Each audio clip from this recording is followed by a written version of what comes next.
নমস্কার বন্ধুরা, আজকে সকালে ছাদের থেকে কিন্তু কাজকর্মগুলো দিয়ে তোমাদের সঙ্গে ভিডিওটা শেয়ার করছি এই জন্যে, কারণ আজকে হচ্ছে মহালয়া, মেয়েদের স্কুল ছুটি, চারিদিকে কিন্তু চণ্ডীপাঠের আওয়াজ ভেসে আসছে। আমাদের ক্লাবে তোমাদের দাদারাও যে পুজোটা করছে সেখানেও কিন্তু চণ্ডীপাঠ হয়েছে ভোর 4টের থেকে। তো ভীষণ সুন্দর একটা পরিবেশ আজকে। আর এই পরিবেশে আমি বাগানে আসবো না সেটা হতে পারে? যেহেতু আজকে রান্নাবান্না সকালবেলায় ওই টিফিন যেটা করতে হয় প্রতিদিন মেয়েদের জন্য স্কুল, ওইটা চাপ নেই। তো চলে এসেছি বাগানে। এই তো সুযোগ আজকে বাগান করার। আমার খুব সুন্দর একটা ওয়েদার দিয়েছে, অনেক দিন পর কিন্তু না বৃষ্টি না রোদ, এমন একটা ওয়েদার দিয়েছে, হালকা হাওয়াও হচ্ছে। আর আমি চলে এসেছি ছাদে আমার প্রিয় মুহূর্তগুলো কাটানোর জন্যে। আর তোমাদের দাদা প্রচুর প্রচুর বীজ এনে দিয়েছে, সেই চাপটাও কিন্তু আছে, যেই জন্যেই কিন্তু বাগানে চলে এসেছি। হাতে ব্যথা পাবো জানার পরেও কিন্তু কাজকর্ম শুরু করে দিয়েছি। জানি তোমাদের দাদা বকুনি শুরু করবে, এসে যদি দেখে যে আমি এসব মাটির কাজকর্ম করছি আবার চিৎকার শুরু করবে, তোমার হাতে ব্যথা কোমরে ব্যথা শুরু করে দিয়েছো। তো আমি তো শুরু হয়েই থাকি সব সময় গাছপালা লাগানোর জন্য, আমি এক পায়ে খাড়া। তো আজকে কিন্তু লাগাচ্ছি, এই যে দেখো পালং শাক, যেগুলো কিনা আমি গতদিন ভিজিয়ে রেখেছিলাম, সেগুলো কিন্তু কলও গজিয়ে গেছে, অঙ্কুর বেরিয়ে গেছে। আর আজকে না লাগালে কিন্তু পরে প্রবলেম হয়ে যাবে, অঙ্কুরগুলো ভেঙে যেতে পারে। তো কাজকর্ম করে এসেছি। ভদ্রলোক আজকে পড়ানো লাগলো না, সকালবেলা চলে গেছিলো বাজারে, বাজার থেকে নিয়ে এলো মাছ। আমি এখন রান্না করব মাছ, বাঁধাকপি আলুর তরকারি মানে ভাজি করব, আর করব কলার তরকারি। পর আজকে মেয়েরা আর তোমার দাদা সবাই বলছে যে মা কলার তরকারি খাবো, আর ও বললো ঠিক আছে তাহলে করো কলার তরকারি। তো কলার তরকারিটা করবো, 4 টুকরো মাছ আমি এখানে বেঁধে ইয়ে করে নিচ্ছি। আর তোমাদের দাদা আজকে যাবে হচ্ছে ওদের যে দশকর্মার বাজারগুলো হয় সেইগুলো করতে। তো দশকর্মার বাজার আমাদের হেলেঞ্চা বাজারে প্রচুর একটু দাম বেশি, প্রচুর একটু বলতে মানে প্রচুর দাম বেশি। তো সেই জন্যেই দত্তফুলে গেলে নাকি ওখানে একটু কম দামে পাওয়া যাবে। তো সেই জন্যেই কিন্তু ওরা সবাই গাড়ি নিয়ে ওখানে যাবে। তো আমি সেই জন্য তাড়াহুড়ো করছি যে আচ্ছা আমি তো জানতাম না, আমি যদি জানতাম তাহলে তাড়াহুড়ো করে রান্না করতাম। আর রান্না করতাম বলে করতামই বা কী করে, এটাও তো একটা ব্যাপার। আমাকে ডাল করতে হতো, কিন্তু যেহেতু মাছ এনেছে তো ভাবলাম তাহলে মাছ দিয়ে তাড়াতাড়ি করে একটু মাছটা ভেজে দিই। একটা মাছ খেয়ে তোমার দাদা বেরিয়ে গেল।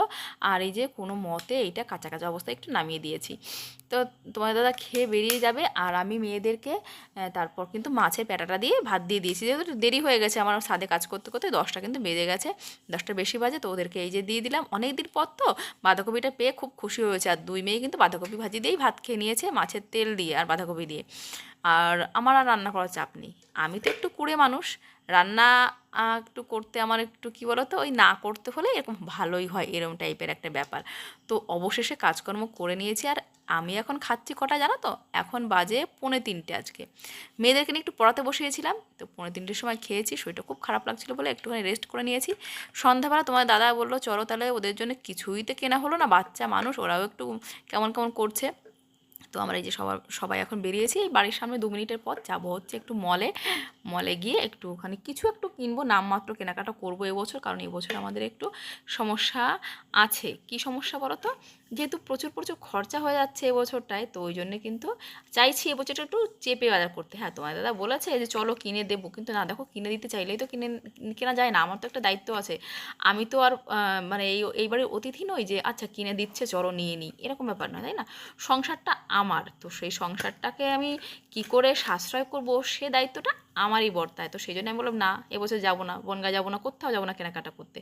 গেলেই না কেনাকাটা করতে প্রচুর খরচা হয়ে যাবে, কিছু কিনবো না ভাবলেও অনেক কিছু আর কি কেনা হয়ে যায়। আজকাল আমরা মানুষরা না বড় বেশি কী বলবো, ভোগী হয়ে গেছি। ত্যাগ করার মধ্যে যে আনন্দটা আছে না, সেটা আমরা হয়তো ভুলেই গেছি। আমরা নিজের সামর্থ্যের চেয়ে সামর্থ্যের বাইরে খরচ করতে কিন্তু আমরা সবাই অভ্যস্ত হয়ে গেছি। তো সেই জন্যই কিন্তু আমাদের জীবনটা অনেক বেশি কমপ্লিকেটেড হয়ে যাচ্ছে। তো বড় হয়েছে প্যান্ডেলটা, হ্যাঁ তাই না? হ্যাঁ হ্যাঁ,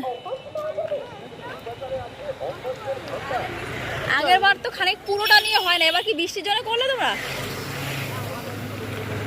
হ্যাঁ বৃষ্টির জন্য এতটা নিয়ে পুরোটা নিয়ে প্যান্ডেল। এই মলটা আমাদের বাড়ি থেকে হাঁটা 2 মিনিটের পথ। তো সন্ধ্যাবেলা হাঁটতে হাঁটতে চলে এলাম। আর তোমার দাদা বলছিল আমাকে মেয়েদের নিয়ে আসতে, কিন্তু আমার ওই হয় না, একা একা আসতে ইচ্ছেই করে না, বেরোতে ইচ্ছে করে না, কেমন যেন একটা জড়তাও কাজ করে। তো এইরকম দেখো এই এই যে জিনিসগুলো আমার ভীষণ ভালো লেগেছে, এই ফোল্ডারগুলো। তো ভাবছি একটু ছবি তুলে নিয়ে গিয়ে বাড়িতে গিয়ে নিজে বানিয়ে নেব। তো আমি তো নিজের জন্য কিছুই নেব না ভাবছিলাম, তারপর কয়েকটা টুকিটাকি ঘরের আর কি কাজের জিনিসপত্র নিলাম। তো একটা ঝাঁঝরি মতো নিয়েছি ওই সবজি টবজি ধোয়ার জন্যে, আর একটা নিয়েছি মশলাদানি। তো এই দুটো জিনিস আমি নিয়েছি নিজের জন্যে। আর হচ্ছে এই দেখো এই যে এই পিঙ্ক কালারের এটা নিয়েছি। তো এটার দাম হচ্ছে ওই 49 টাকা না 39 টাকা পড়েছে, 39 টাকা এটার দাম। আর এই দুই মেয়ের দুটো নিল পেন স্ট্যান্ড। এক মেয়ে নিল এই কালার, ব্রাউন কালার নিল বড় মেয়ে, আর ছোটো মেয়ে নিল হচ্ছে রেড কালারের। তো দুটো পেন স্ট্যান্ড কিনে দিয়েছি। তো খুব খুশি হয়েছে দুই মেয়ে, হ্যাঁ খুব খুশি। আর ওদের কয়েকটা ড্রেস কিনবো, কয়েকটা মানে একটা দুটো করে ড্রেস কিনবো ওদের। তো ড্রেস বলতে ওই টপ কিনবো উপরের, আর কিছুই না। কোনো বেশি দামি কিছু এবছর কিনবো না, কেন কি এবছর আমাদের প্রচুর চাপ গেছে, প্রচুর চাপ। শ্বশুরমশাই মারা গেছে, তারপর আরও অনেক রকম চাপ গেছে। এসিটা নিলাম, টিভিটা নিলাম, তো এই করে প্রচুর চাপ হয়ে গেছে তোমার দাদার উপর। যদিও নিজেই চাপটা নিয়েছে, নিজে কিনেছে নিজের ইচ্ছায়। নিজের ইচ্ছায় বললে ভুল হবে, আমাদের টিভিটা অনেক দিন ধরে ডিস্টার্ব করছিল, দেখার মতো যাচ্ছিল না। মানে একবার ঠিক করলে এক বেলাও দেখা যাচ্ছিল না, আবার ঠিক করতে হচ্ছিলো, প্রচুর টাকা খরচা হয়ে যাচ্ছিলো। তো অবশেষে তোমার দাদা কিনলো, আর বললো কিনছি যখন অনেক বছর পরে, তো একটু ভালো দেখেই টিভিটা কিনবো। ওর অনেক দিনের শখ ছিল ওরকম একটা টিভি, তাই ও কিনেছিল। তো একটু কষ্ট হচ্ছে আমাদের, একটু টাইম সমস্যা হচ্ছে এতগুলো টাকা খরচা করে ফেলার জন্যে। একে তো শ্বশুরমশাইয়ের আর কি কাজকর্ম করলাম, আবার সামনে শ্বশুরমশাইয়ের বাৎসরিক আছে, তখনও একটা আমাদের বুঝতে পারো একটা বড় টাকার ধাক্কা। তো যাই হোক সেগুলো তো করতেই হবে, এগুলো আমাদের একদম মানে লৌকিক কাজকর্ম, এগুলো তো না করে কোনো জায়গা নেই, এগুলো করতে হয় লোকাচার যেটা। তো এই টুকটাক জিনিসপত্র কিনেছি, মেয়েদের কয়েকটা বোতল, আর ওদের একটু ওই পেন্সিল রাখার বক্স, এই সবই কিনেছি। আর এখন চলে এসেছে ওদের কয়েকটা টপ কিনবো। টপটা কিনছি এইটা মাথায় রেখে যে সামনে তো কালী পুজোও চলে আসবে আর শীত পড়ে যাবে, তো সেই সময় যেন পরতে পারে সেই হিসাবে ওই গরমের পোশাকের মতো করে একটু গরম মানে একটু ভারী কাপড়ের মানে মোটা কাপড়ের উলেন জাতীয় একটা করে টপ নেব। তো দেখো এই যে এরকম, আর একটা করে নেব হচ্ছে এখন পরার মতন। তো দেখো এরকম এই যে টপটা কিনলে কিন্তু কালী পুজোর সময় পরতে পারবে। আর একটা কথা হচ্ছে কি জানো তো, আমি যখন জিনিসপত্র কিনি তখন দেখি সেটা কিন্তু মাল্টিপারপাস ইউজ করব। মানে আমি পুজো এসছে মানে এমন কিছু জাঁকজমকপূর্ণ কিনবো না যেটা অন্য সময় পরাতে পারবো না। আর আমরা বিশেষ করে তোমার দাদার আমরা এমন কিছুই কেনাকাটা করি যেটা খুবই সাধারণ বা নর্মাল হবে, কারণ আমরা সাধারণ মানুষ এমন একটা ড্রেস কিনবো না যেটা আমাদের সঙ্গে চলে না বা যায় না, তাই না? তো দেখো এরকম মেয়ের এই দুটো টপই নিয়েছি, আর হচ্ছে বড় মেয়ের জন্য এরকম লাইট একদম দুটো ড্রেস নিয়েছি। তো দেখো এই টপটা নিয়েছি আর ওই টপটা নিয়েছি। হ্যাঁ, তো মেয়ে বলছে হ্যাঁ ভালোই লাগছে মা, একটু বড় হয়ে গেছিলো তো ছোটো সাইজ দেখে একটা নিলাম, তবে চেঞ্জ করে। তো এই টুকিটাকি জিনিসপত্র নিয়েছি। আমি কখনোই মেয়েদের হেভি কিছু পরাই না, কারণ বাচ্চাদের এখন সাজুগুজু করার বয়স নয়, এটা ওদের বোঝাই তোমাদের এখন পড়াশোনা করার বয়স। পড়াশোনা করবে, যেদিন নিজের পায়ে দাঁড়াতে পারবে সেই দিন তোমরা জীবনে সমস্ত সকালাত পূর্ণ করবে। বাবা মার টাকায় কখনো সকালাত পূর্ণ করতে নেই। হ্যাঁ, তাহলে তার জীবনে নিজের আত্মসম্মান বা নিজের পায়ে দাঁড়ানোর কোনো আগ্রহ জন্ম নেয় না। তো রাস্তার পাশে একটা ডাল থেকে এইরকম দেখো একটা নিয়ে নিলাম ডাল। আমরা চলে এসেছি, আমরা চা পার্টি হচ্ছে, দুই মেয়ে আর আমি। তো ওরা খাচ্ছে এই যে চিপসের প্যাকেট নিয়ে বসেছে, আর এই যে এইমাত্র আমরা কেনাকাটা করে ফিরলাম, চিপসের প্যাকেট এই দিয়ে আমরা সন্ধ্যাবেলা চা আমি খাবো একটা, ওরা খাবে দেড়খানা করে, তিনটে। আর আমাকে একটুখানি চিপস দিয়েছিল সাইডে যে বড় মেয়ে, লঙ্কা দিয়ে ছোট আমাকে দেয়নি, একটু চিপস দেয়নি। আর এই যে এক কাপ চা নিয়ে চলে এসেছি। তো মেয়েদেরকে খাওয়া দাওয়া করবো আমরা, তারপর আমাদের পড়াশোনা শুরু হবে।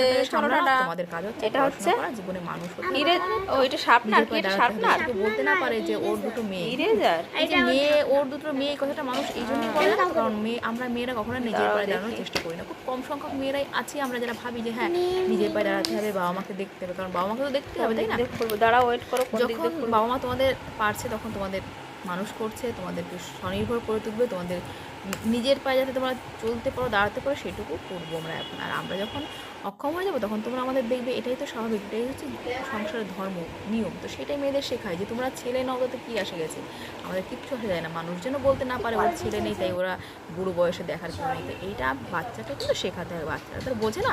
বাচ্চাদের যেমনভাবে শেখাবো ওরা সেমনভাবে শিখবে। ছোটোবেলার থেকে যদি বলি তোমাদের তো বিয়ে দিয়ে দেবো, তোমরা তো মেয়ে মানুষ, তাহলে ওরা তো ওইটাই জানবে যে আমরা মেয়ে মানুষ, আমরা অবলা। কিন্তু আমি সব বাচ্চাদের বলি তোমাদেরকে মানুষ করতে মানুষ হতে হবে এবং তোমাদের আমরা মানুষ হতে সাহায্য করব।